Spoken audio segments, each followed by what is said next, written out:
नमस्कार। YouTube channel glimpse of Indian history by doctor Mohanlal Gupta में आपका स्वागत है। आप देख रहे हैं धारावाहिक कैसे बना था पाकिस्तान। इस धारावाहिक का उद्देश्य इतिहास के उन पृष्ठों को पूरी ईमानदारी एवं सच्चाई के साथ दर्शकों के सामने रखना है, जिनमें भारत की आज़ादी की लड़ाई आरंभ होने से लेकर पाकिस्तान बनने तक का घटनाक्रम सम्मिलित है। इस धारावाहिक में दिए गए तथ्य स्थापित इतिहास पर आधारित है। अब तक आप इस धारावाहिक की 19 कड़ियां देख चुके हैं। प्रस्तुत है 20वीं कड़ी। भारत माता ने 60 करोड़ तलवारों से रानी विक्टोरिया के राज को चुनौती दी। क्वीन विक्टोरिया ईस्वी 1818 से 1901 तक इंग्लैंड की साम्राज्ञी रही। जब ईस्वी 1858 में भारत प्रत्यक्ष रूप से ब्रिटिश क्राउन के अधीन हो गया, उस समय क्वीन विक्टोरिया ही इंग्लैंड की शासक थी। इसलिए भारत में अंग्रेजी शासन को विक्टोरिया राज भी कहा जाता था। विक्टोरिया के शासनकाल में अंग्रेजों ने भारतीयों के मन और मस्तिष्क पर शिकंजा कसना आरंभ किया। अंग्रेज अधिकारियों ने भारतीय जनजीवन के प्रत्येक अंग पर शिकंजा कसने के लिए विविध प्रकार के उपकरण तैयार किए। गुलामी के उन उपकरणों में गॉड सेव द क्वीन गीत भी सम्मिलित था। 1870 के दशक में भारत सरकार ने इस गीत को समस्त सरकारी समारोहों में गाना अनिवार्य कर दिया। इस गीत के भाव इस प्रकार थे: भगवान हमारी दयालु रानी को बचाओ, लंबे समय तक हमारी महान रानी रहें, ईश्वर ने रानी को बचाया, उसे विजय भेजें, खुश और गौरवशाली, हमारे ऊपर लंबा शासन करने के लिए, ईश्वर ने रानी को बचाया।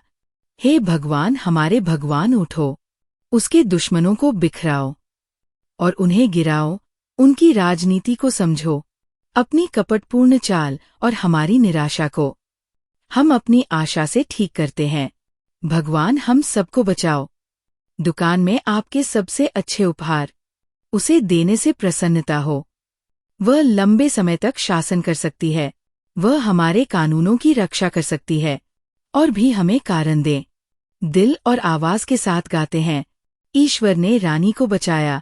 इस गीत को प्रत्येक सरकारी आयोजन में गाए जाने के आदेश से कलकत्ता के डिप्टी कलेक्टर बंकिम चंद्र चटर्जी को बहुत ठेस पहुंची। उन्होंने गॉड सेव द क्वीन गीत का प्रतिकार करने के लिए 7 नवंबर 1876 को बंगाल के कांतलपाड़ा गांव में वंदे मातरम नामक गीत की रचना की। इस गीत के प्रथम 2 पद संस्कृत भाषा में तथा शेष पद बांग्ला भाषा में थे। उन दिनों अंग्रेजों की नीतियों के कारण संपूर्ण बंगाल भूख, अकाल और महामारी से त्रस्त था, जिसके विरोध में बंगाल में सन्यासी विद्रोह अपने चरम पर था। बंकिम चंद्र चटर्जी ने देश की परिस्थितियों को लेकर आनंदमठ नामक उपन्यास की रचना की, जिसमें वंदे मातरम गीत को भी रखा गया। रविंद्रनाथ टैगोर ने इस गीत को स्वरबद्ध किया। ईस्वी 1896 में पहली बार इस गीत को कांग्रेस के कलकत्ता अधिवेशन में गाया गया। महान क्रांतिकारी अरविंद घोष ने इस गीत का अंग्रेजी में अनुवाद किया। इस गीत के प्रारंभिक बोल इस प्रकार थे: वंदे मातरम, सुजलाम सुफलाम, मलयज शीतलाम, शस्य श्यामलाम, मातरम, वंदे मातरम। इस गीत के भाव इस प्रकार है: हे भारत माता, मैं तेरी वंदना करता हूँ। हे माँ, तू श्रेष्ठ जलों, श्रेष्ठ फलों, उत्तर की ओर से चलने वाली सुगंधित वायु एवं हरे भरे खेतों वाली है सुख देने वाली वरदायिनी मेरी माँ। तेरी रातें सुंदर चांदनी से प्रकाशित होती है, तेरी धरती घने वृक्षों से युक्त है तथा तेरी भाषाएं मधुर है। हे भारत माता, तेरे 30 करोड़ कंठ हैं, जिनसे उत्साह भरी आवाजें निकलती है। तू 60 करोड़ भुजाओं में तलवारों को धारण किए हुए है। इतनी शक्ति के बाद भी, हे माँ, तू निर्बल कैसे हो सकती है? हे मेरी माँ, तू ही हमारी भुजाओं की शक्ति है, मैं तेरी पद वंदना करता हूँ। हे भारत माता, तू ही मेरा ज्ञान है, तू ही मेरा धर्म है, तू ही मेरा अंतर्मन है, तू ही मेरा लक्ष्य है, तू ही मेरे शरीर का प्राण है, तू ही मेरी भुजाओं की शक्ति है। मेरे मन के भीतर तेरा ही सत्य है, तेरी ही मन मोहिनी मूर्ति एक एक मंदिर में प्रतिष्ठित है। हे भारत माता, तू ही 10 हाथों में शस्त्र धारण करने वाली दुर्गा है, तू ही कमला है, कमल के फूलों की बहार तू ही है। तू ही हमें ज्ञान से परिपूर्ण करने वाली गंगा है। माता, मैं तेरे दासों का भी दास हूँ। श्रेष्ठ जलों एवं श्रेष्ठ फलों वाली मेरी माँ, मैं तेरी वंदना करता हूँ। लहलहाते खेतों वाली, पवित्र, मोहिनी, सुशोभित, शक्तिशालिनी, अजर अमर भारत माता, मैं तेरी वंदना करता हूँ। शीघ्र ही यह देशभक्तों का प्रमुख गीत बन गया। जब ईस्वी 1905 में अंग्रेजों ने बंगाल के 2 टुकड़े किए, तब बंगालियों ने इस गीत को ही अपना मुख्य हथियार बनाया।